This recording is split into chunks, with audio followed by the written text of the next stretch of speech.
Get married, yes. However, caveat, I wouldn't marry for love. No. So that's the mistake. You wouldn't marry for love? So what are you marrying for?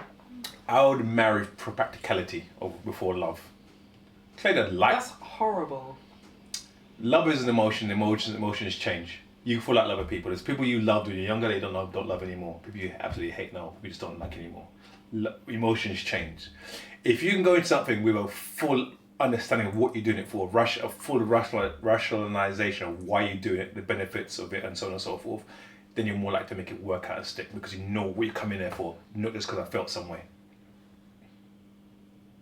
So basically, you need to be in Germany where you get like a tax deduction because you're married. The tax deduction, where you go, the tax deduction's there. You get taxed. You get a marriage. You get a married person allowance here. Your estate taxes and inheritance taxes allowances go up when you're married as well. I believe you can play around with capital gains tax a little bit as well when you're married people as well. So there are practical reasons to be married, and I would take those on board 100%. And also get married to someone, if I was with someone else, wanted to be with them long term, I understand I'll probably die before they did because women generally live longer than men. So I'd also want to make sure that when you live together with somebody and then someone dies, when you're not married, trying to deal with finances and that sort of thing becomes much more difficult.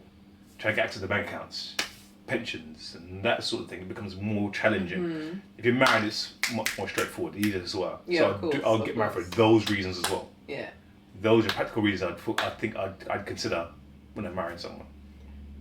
More so than the way I feel. Okay, so you're not going to be like, get down on one knee. You're just going to be like, sweetheart, I think I'm going to be with you for forever. And I think it'd just be practical if we just got a ring on this. So a couple of in things. an advert break of a... So a couple of things. So ideally for me, my ideal marriage is we go to register office. We have a car waiting outside for us. Get married, jump in a car, go and spend a month traveling on holiday. So you're just kind of eloping, basically. Yeah, I'm not trying to do like get married here, get your mum and dad, whoever needs to be here, wherever. Go holiday straight up, the big long honeymoon. I'm not into spending like 20 grand on a wedding for one day. For everybody to get. I don't care about everybody else. If it's about us doing something, why must no? We go do our own thing. I'd rather spend 20 grand on a honeymoon than 20 grand on a wedding. They get fatten people up and get people drunk.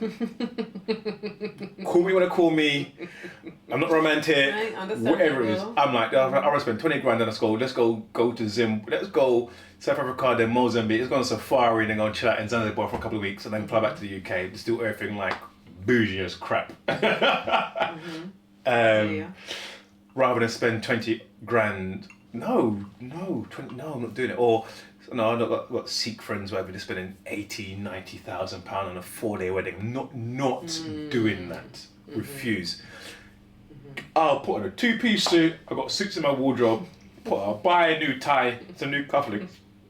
You buy a nice dress. We go to the freaking register office and literally we have a car waiting outside, have a chauffeur waiting outside for us. I'll pay extra for that. That's a special day off. Yeah, exactly. Have a chauffeur waiting for us.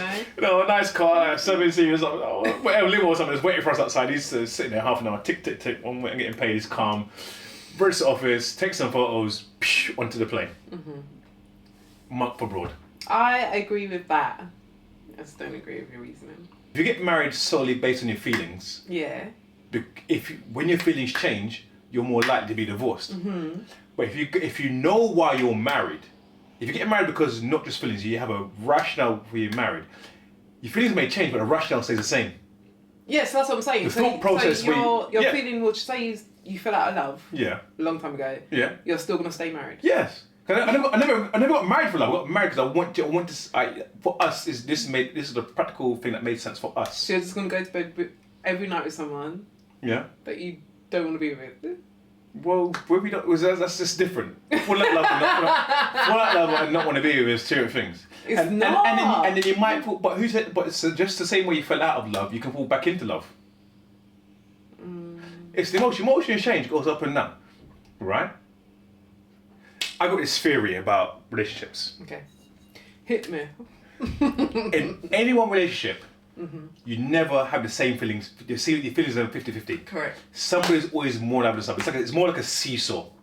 So if you're at 70, they're at 30, and you go in a relationship, you go that balance will go up and down throughout the relationship. So any one day you can like this, any one period of time you're doing this, but you're never flat. You're never 50-50. You're always at an angle. Oh, I think there's like maybe a 2-week bit where you've both got the honeymoon period. What's fine? I'll give you that. But most time, one of you is always more loving than the other one because somebody pisses somebody off.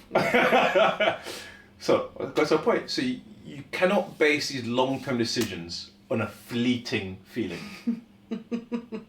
But if you go into the grounded foundation of why you're doing this, why this is important, then that why this is important doesn't change because your feelings change. That why this is important remains the same, remains a constant in 5 or 10 years' time. It's a more grounded foundation to what you're doing.